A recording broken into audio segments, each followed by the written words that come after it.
What's going on, Vikings fans? Welcome in the Vikings Now by Chat Sports. My name is Patrick Siepman, and coming up on today's show, we're going to talk about what Ryan Kelly had to say on the Vikings roster and Wes Phillips on J.J. McCarthy as Vikings fans got more evidence that they could be a Super Bowl contender. And then also Isaiah Rodgers. Could he be returning kicks this year for the purple and gold? We'll break all this down on today's show. But before we dive into it, we are in a battle and a race to reach 100 subscribers. We've been doing this the last couple of shows, and now we are just 2 subscribers away from beating the Packers Report in a race to 100 subs. So if you guys want daily Minnesota Vikings videos, we'll cover training camp, the preseason, the regular season. We do it all here at Chat Sports. So if you guys want more Vikings content in your life, go down there, hit that subscribe button today, and we just need 2 of you guys to help us beat the Packers Report in a race to 100 subs.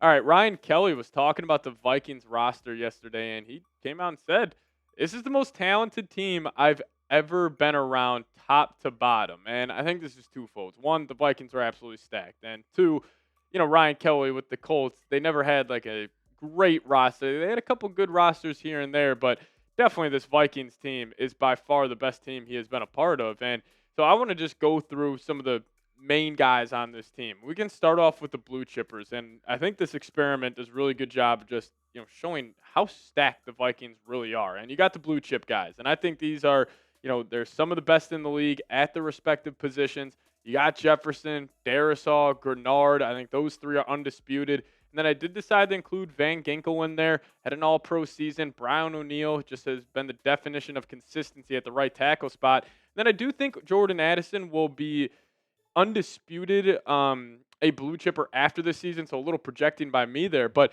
specifically the 3 on the left you guys just saw, Jefferson, Darisaw, and Grenard. If you stack those 3 up against any other team's best 3 players in the league, I honestly think the Vikes probably are top 7, top 10 on that list. Like, you got the best wide receiver in the league. I think you got a top 3 left tackle. You got a top 5 edge rusher, and all of those are premium positions in the National Football League right now. So, they got a lot of blue chip talent, but I think where the Vikings separate from other NFL teams is they're just 10-man unit of just high-end starters. And, you got the Ryan Kelly, Will Fries. Those guys are going to solidify the offensive line.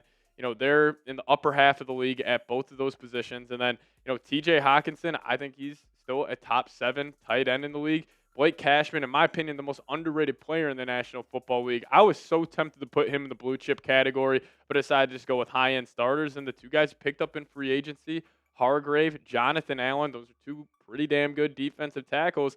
And then you got 3 guys in the secondary. I was close to also putting Byron Murphy in the blue chip category, but I'm going to have to wait and see one more year. And then you still got Josh Metellus, and then it was tough to put Harrison Smith in the high-end starter category instead of the blue chip, but I just think that's where he's at. And you still got a guy like Aaron Jones. So, you got 10 guys right there who are, elite at their positions. And are the blue chip guys? No, but still, I think that kind of speaks to like the 16 players we just went over are all household names. They are all play premium positions. And, the Vikings, they also have some solid starters here. You got the Harrison Phillips, Theo Jackson. I think he could potentially be a high-end starter by the end of next season.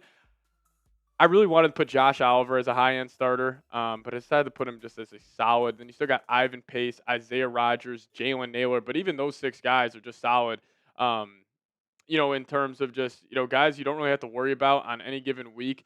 I do think Josh Oliver, especially, like, when the Vikings are running that 12 personnel, like, he is so huge in that spot. And just, also all these guys just complement each other very well. Like Oliver and Hawkinson, I think the wide receiver core, like Jalen Naylor, is a fantastic 3rd option. But then we also get to the unknowns, and I think this is a great spot to be. Now, Donovan Jackson, obviously unknown rookie. Ty Felton, unknown. Same with J.J. McCarthy. I'll still consider him an unknown. But I also put Jordan Mason here. Now, I already think he is a solid starter in the NFL, but why I put him in the unknown was I think he could potentially be on the blue chip list at the end of the season. I think he's that special.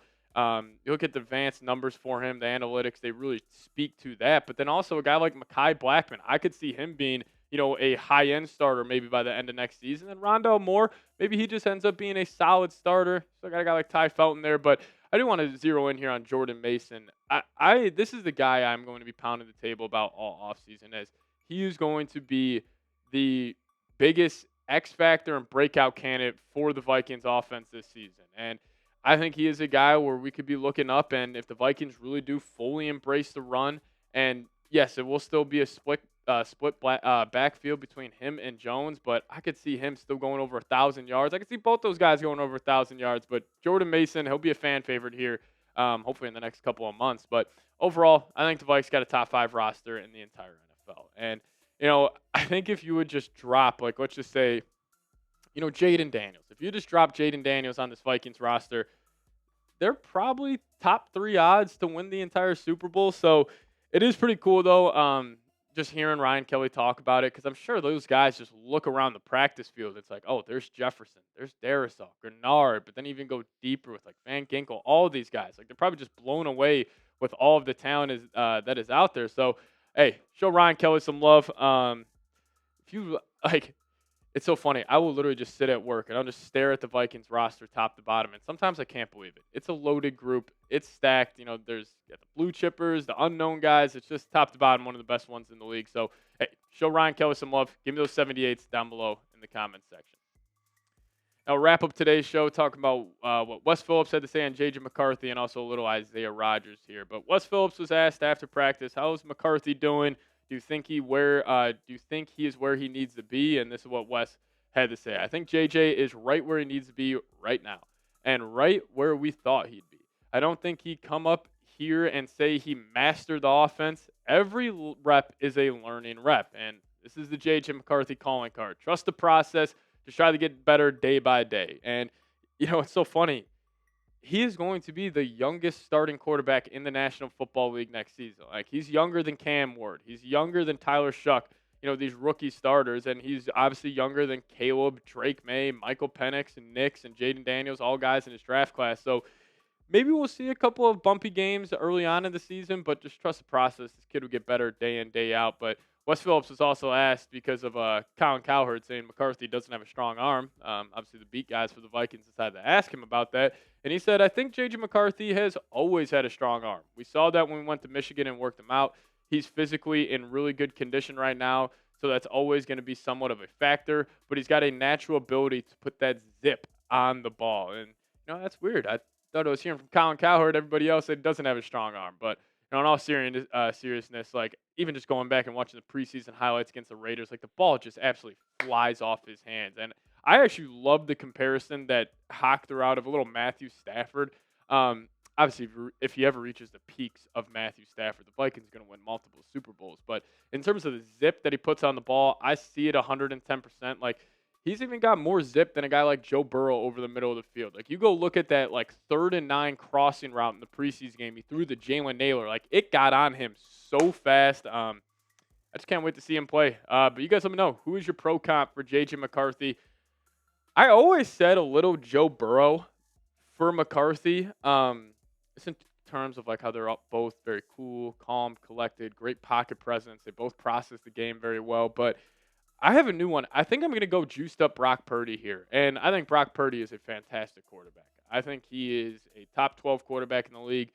He processes the game extremely, extremely well. But I just think J.J. McCarthy is a juiced up version of that, where he's got a bigger arm. He's a better athlete than him. Big reason why he was a top 10 pick and Brock Purdy was Mr. Irrelevant. But I do see very similar, just even in their personality. They are two very similar guys. So I'll go juiced up Brock Purdy, but you guys also let me know your thoughts down below.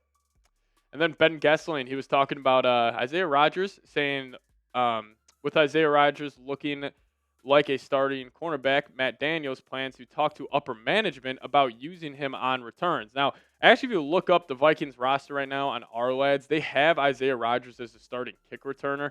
So I thought that was pretty cool. And then also Wes Phillips. He said Josh Oliver's best blocking Y in the league, tight end in the league. Totally agree with that. We all knew that was going to be the case. But I definitely think it's going to be a battle for the kick returner. And I think you got 5 options here. You obviously still got Jalen Naylor. He may be back there. Ty Chandler, he was back there last year, but I don't know if the Vikes are thrilled about that. Silas Bolden, UDFA. Don't think he makes the roster, but definitely for the preseason, he'll have a couple of exciting returns. Still got a guy like Rondell Moore. Maybe he's there. But I definitely think this is going to be a fun battle to watch in the preseason, especially Silas Bolden. That guy's electric. See him with the football in his hands will be a lot of fun. But in terms of kick return, I would have to assume it's going to be Isaiah Rodgers. and Rondell Moore back there. And then punt return, I'm going to guess Jalen Naylor. At least that's what early reports are indicating. But again, anything can change. Some dude makes a play in the preseason. He earns a spot. He'll be the starting kick returner. We all know how this, ends up going. But we appreciate you guys watching today's show. And if you guys made it to the end of today's show, hit me with a skull down below in the comment section. We'll see you guys next time. As always, Skol Vikes.